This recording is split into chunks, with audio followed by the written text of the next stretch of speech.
Amados hermanos y amigos, por favor, ahí en sus casas o en sus carros, en donde sea que estén, abre tu corazón a la palabra de Dios. Nunca resistas la voz del Espíritu Santo. Cuando Dios te habla, cuando Él te busca, cuando Él desea compartir contigo tiempo íntimo en su palabra, permítelo. No lo pongas para después. No pongas a Dios triste. En el capítulo 12 de Mateo, encontramos al Señor acabando de hacer grandes milagros y sanar a un hombre que tenía la mano seca. Más adelante llegamos al verso 22 y comenzando leyendo. Entonces fue traído a él un endemoniado, ciego y mudo, y le sanó de tal manera que el ciego y mudo veía y hablaba. Y toda la gente estaba atónita y decía: ¿será este aquel hijo de David? O sea, el que había sido profetizado que sería del linaje de David para sentarse en el trono de David como el Mesías, hablando acerca del milenio. Esa es la pregunta. Gloria al Señor. Entonces, en el verso 24, los fariseos al oírlo decían: este no echa fuera a los demonios, sino por Beelzebú, príncipe de los demonios. Sabiendo Jesús los pensamientos de ellos, recuerden, Jesús es Dios encarnado, Emmanuel. Jesús les dijo: todo reino dividido contra sí mismo es asolado, y toda ciudad y casa dividida contra sí mismo no permanecerá. Y si Satanás echa fuera a Satanás, contra sí mismo está dividido. ¿Cómo pues permanecerá su reino? Es muy claro que la declaración de los fariseos era falsa, porque el Señor Jesús rápidamente trata de usar lógica con ellos para explicarle: Satanás tiene un reino y él no se va a atacar a sí mismo. Y es imposible que yo, por el poder del diablo, haga esto, porque el diablo no opera de esa manera. Por lo tanto, entendemos la lógica que el Señor usa con los fariseos. Pero los fariseos no buscan una respuesta. Ellos solo buscaban cómo tirarle una piedra o ponerle una piedra de tropiezo a nuestro maestro. Y él les declara en el verso 26: y si Satanás echa fuera a Satanás, contra sí mismo está dividido, ¿cómo pues permanecerá su reino? Nosotros tenemos que estar muy alerta de las artimañas del enemigo, cómo él opera, cómo él trabaja. Él está buscando a dividir a las ovejas del rebaño para entonces devorárselas como un león rugiente. Él lo que anda buscando también como un lobo es nuevamente cómo devorar a las ovejas, pero como lobo él se las devora con falsas enseñanzas, y como león pues ahí tienes el carácter del enemigo, como él solo quiere destruir el alma, porque Satanás vino para matar, robar y destruir, pero Jesucristo vino para darnos vida y vida en abundancia. Amén, aleluya. Y entonces en el verso 27: y si yo echo fuera a los demonios por Beelzebú, pregunta Jesús, ¿por quién los echan vuestros hijos? Por tanto, ellos serán vuestros jueces. La declaración es: si ustedes están diciendo que el reino de Dios aquí está siendo ofendido por el reino de Satanás, porque declaran que Jesús está sacando demonios por el poder de Beelzebú, entonces sus hijos, cuando ellos echan fuera demonios, ¿en nombre de quién lo hacen? La realidad es que ellos no estaban haciendo nada, porque ellos ya le pertenecían al reino de las tinieblas. Por eso es que el Señor Jesús le dice a los fariseos que los rechazaban que ellos eran hijos del diablo en Juan capítulo 8. Continuamos leyendo. Verso 28. Pero si yo por el Espíritu de Dios echo fuera a los demonios, ciertamente ha llegado a vosotros el reino de Dios. La evidencia de que Jesús era el rey es el hecho de que cuando él hablaba, las cosas tenían que ocurrir. Si él declaraba: échale agua a estos cántaros para los ritos de purificación, no importa, échale agua. Y entonces, ¿qué ocurre? Se convirtió en vino, porque el Señor lo declaró y Él es la palabra de Dios. Él cuando habla es de su naturaleza. Él no puede decir algo y no ocurrir. Por eso es que en la tumba, en Betania, si no me equivoco, cuando Él le declara a Lázaro que salga afuera, Él le declaró que removieran la piedra y después dice: Lázaro, sal afuera. Si Él hubiese solamente dicho sal afuera, a toda esa gente que estaban ahí sepultados, todos hubiesen salido afuera, porque ese es el poder de Dios. Dios no tiene limitaciones. Te pregunto, ¿lo estás limitando en tu vida? ¿Le estás poniendo excusas a Dios para operar en tu vida? ¿Qué es lo que el Señor le dice a Marta? ¿Verdad? Como nos gusta decir, tienes que mover esa piedra, Marta, ¿verdad? Es lo que decimos aún en la canción. Hay que mover la piedra, esa duda. Si crees, verás la gloria de Dios. Entonces, en el verso 29... Porque ¿cómo puede alguno entrar en la casa del hombre fuerte y saquear sus bienes si primero no lo ata? Y entonces podrá saquear su casa. Ahí es como empieza el Señor a demostrarte los principios bíblicos de las guerras espirituales. Él, como el rey de un reino del cielo, está representándolo en la tierra a la humanidad y dejando a sus apóstoles y profetas para que ellos le declaren al resto del mundo lo que Él les declaró. Es parte de la gran comisión. Ok. Entonces nosotros hemos recibido la palabra santa y ahora como agentes en el reino de Dios, porque somos embajadores, somos ministros, somos sacerdotes en nuestro hogar los hombres, hermanos y hermanas, como seguidores del camino de Jesús, tenemos la autoridad que Él nos ha dado de ir y hacer discípulos, ¿ok? Y Él ha prometido estar con nosotros y no tenemos miedo del reino de oscuridad de Satanás porque Él está vencido por lo que Cristo hizo en la cruz. Por lo tanto, cuando yo camino en este mundo oscuro, yo brillo la luz de Dios porque yo soy la luna en la tierra para el mundo, así como la luna es en el cielo para el sol, reflejando la gloria del sol para nosotros en la tierra. Nosotros en la tierra reflejamos la gloria del sol de justicia que es Jesús. En Malaquías 4 puedes encontrarlo. Gloria al Señor. Vayan conmigo. Último libro en el Antiguo Testamento y una gran promesa, comenzando en el verso 1 de Malaquías 4.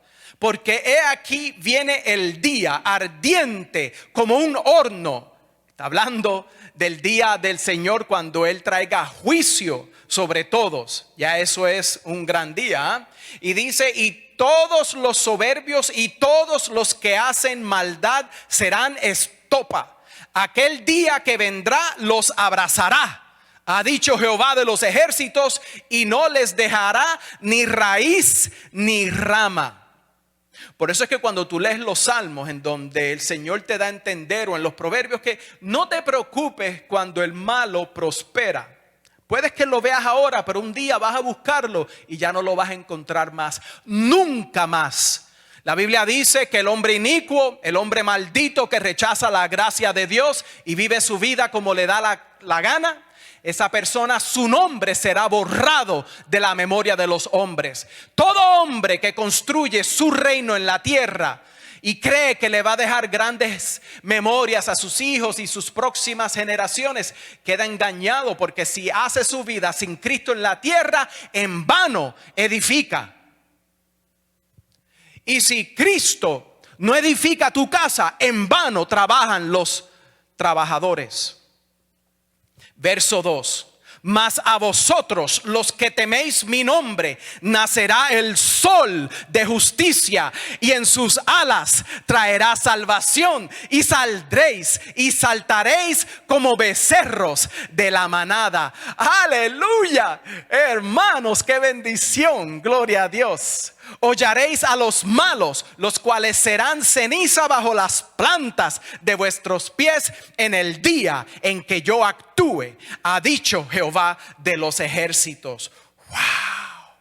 Acordaos de la ley de Moisés, mi siervo, al cual encargué en Horeb ordenanzas y leyes para todo Israel. He aquí yo os envío el profeta Elías antes que venga el día de Jehová, grande y terrible. Él, hablando de Elías, volverá el corazón de los padres hacia los hijos y el corazón de los hijos hacia los padres, no sea que yo venga y hiera la tierra con maldición. Wow, hermanos, para ustedes que nunca habían leído el último capítulo del último libro del antiguo pacto, ahora lo has hecho.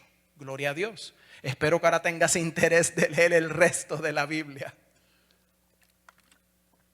Es Elías que declara ahí la palabra de Dios que iba a venir. El Señor Jesús nos da a entender que era Juan el Bautista. Ahora nos da a entender que también vendrá más adelante, bajo el mismo espíritu de Elías,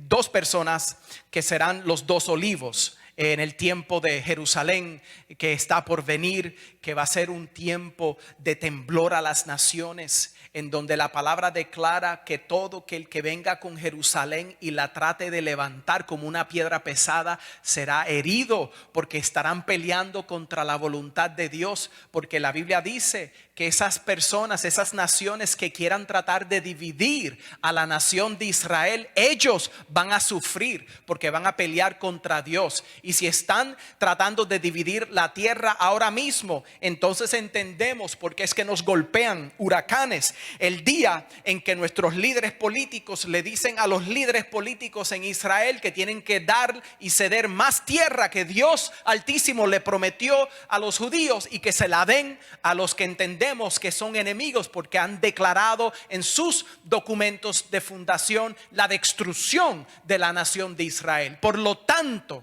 entendiendo que están batallando contra un sistema de odio, ¿cómo los judíos podrán defenderse? Bueno, por eso es que la Biblia declara que oremos por la paz de Jerusalén. Es un mandato de Dios, y la iglesia que tiene el oído de Dios, porque es el cuerpo de Cristo en la tierra, tiene un deber y un mandato de Dios a orar por la paz de Jerusalén.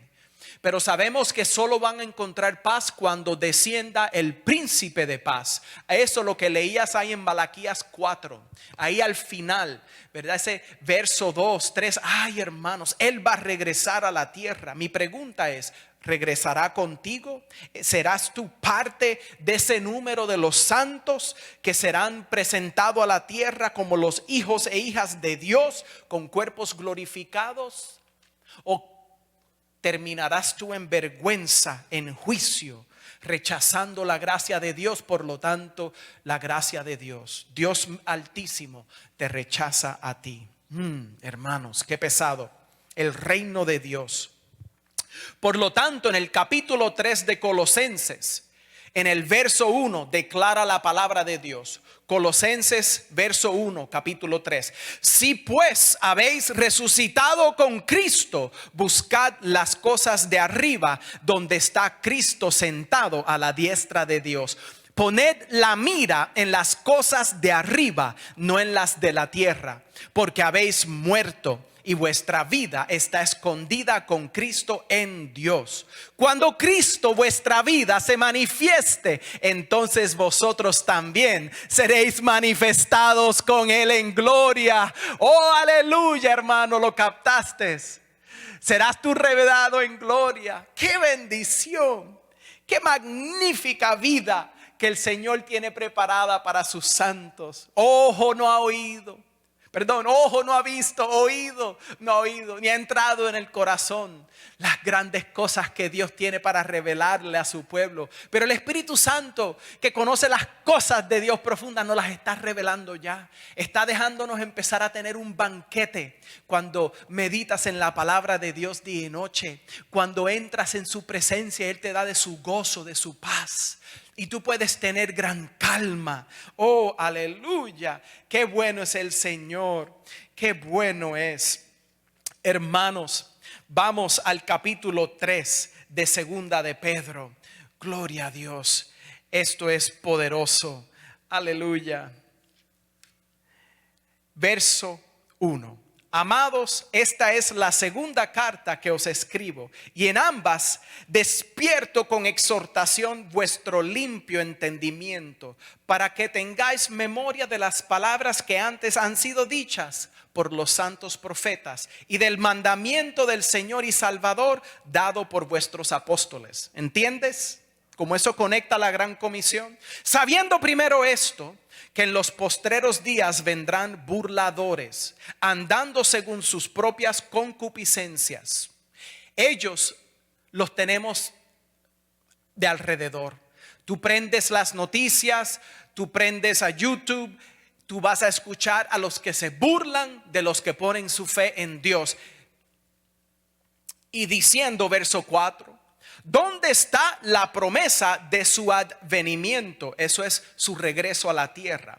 Porque desde el día en que los padres durmieron, todas las cosas permanecen así como desde el principio de la creación. O sea, ellos están diciendo, no hubo un diluvio. El Señor no juzgó a nuestros antepasados. La tierra tiene millones de años. Nada está cambiando. Todo se mantiene igual. Sí hay guerras y la gente muere. Pero no, eso es mentira. Es lo que están insinuando. Pero el verso 5 te aclara. Estos ignoran voluntariamente que en el tiempo antiguo fueron hechos por la palabra de Dios los cielos y también la tierra que proviene del agua y por el agua subsiste. Por lo cual el mundo de entonces pereció anegado en agua. Lee Génesis capítulo 7. Pero los cielos y las tierras que existen ahora están reservados por la misma palabra, esa es la palabra de Dios, guardados para el fuego en el día del juicio y de la perdición de los hombres impíos. Mas, oh amados, no ignoréis esto, que para con el Señor un día es como 1000 años y 1000 años como un día. El Señor no retarda su promesa, según algunos la tienen por tardanza, sino que es paciente para con nosotros, no queriendo que ninguno perezca, sino que todos procedan al arrepentimiento. Pero el día del Señor vendrá como ladrón en la noche. Ahí no está hablando de al final del milenio, cuando el Señor completamente purifica la tierra después del gran juicio. No, esto está hablando de su regreso a la tierra a buscar a su novia que se ha preparado para la boda del Cordero, y declara la palabra que esa boda es como un ladrón en la noche. Y él se pregunta a sí mismo, el Señor Jesús, está en la Biblia, que cuando él regrese encontrará la fe. O sea, cuando él regrese a la tierra a buscar a su novia, ¿habrá la fe que fue declarada por estos santos apóstoles y profetas? ¿O habrá otra cosa en la tierra cuando él regrese? Pero entendemos que él siempre tiene un remanente. Yo espero que tú seas parte del remanente. ¿Cómo te puedes asegurar? Bueno, la palabra de Dios declara que podemos tener certeza por medio del Espíritu Santo en nosotros de que somos hijos e hijas de Dios. Eso es si es que has nacido y tienes el Espíritu Santo. Si no, no vas a tener esa convicción y tendrás duda. El día del Señor vendrá como ladrón en la noche, en el cual los cielos, ahora esa coma del verso 10 divide el comienzo de la boda del Cordero y la coma en el cual los cielos pasarán con gran estruendo. Eso es al final del milenio, para que entiendas cómo el Señor mira su día, el día del Señor. ¿Ok? Y entonces declara: los elementos ardiendo serán deshechos, y la tierra y las obras que en ella hay serán quemadas. Todo lo que los hombres durante los últimos 6000 años y durante el milenio que está por comenzar pronto, esos 7000 años de historia en la tierra, el Señor va a purificarla y va a quemar todo recuerdo y toda memoria, toda molécula que había sido contaminada por arte o obra de hombre o de demonio. Y le doy gracias a Dios que Él va a purificar la tierra para que no esté contaminada cuando nosotros, bajando en la nueva Jerusalén, lleguemos a esta nueva tierra y aquí estemos para siempre con nuestro Señor. ¡Qué alegría! Y dice, puesto, verso 11, que todas estas cosas han de ser deshechas. Eso es las cosas en la tierra. Todo lo que tú tienes en tu casa, en tu carro, tu ropa, aún hasta tu cuerpo físico. Puesto que todas estas cosas han de ser deshechas, ¿cómo no debéis vosotros andar en santa y piadosa manera de vivir, esperando y apresurándoos para la venida del día de Dios, en el cual los cielos encendiéndose serán deshechos y los elementos siendo quemados se fundirán? ¡Wow! ¡Qué espectáculo! Ahí declara en el verso 12 que nosotros esperando y apresurándoos para la venida del día de Dios. ¿Cómo tú te apresuras? Pues ahí da a entender que es tú ocupándote en la obra de Dios, trabajando como siervo a Dios, ministrándole a Dios y a los santos de la casa de Dios y evangelizando a las ovejas perdidas. La Biblia declara primero al judío y también al gentil. Es el orden bíblico. Lo que pasa es que eso se ha perdido durante los últimos 1900 años por la influencia de líderes que odiaban a los judíos. Por lo tanto, hay que regresar a la sana escritura y reconocer los mandatos de Dios hacia la nación de Israel y a su iglesia.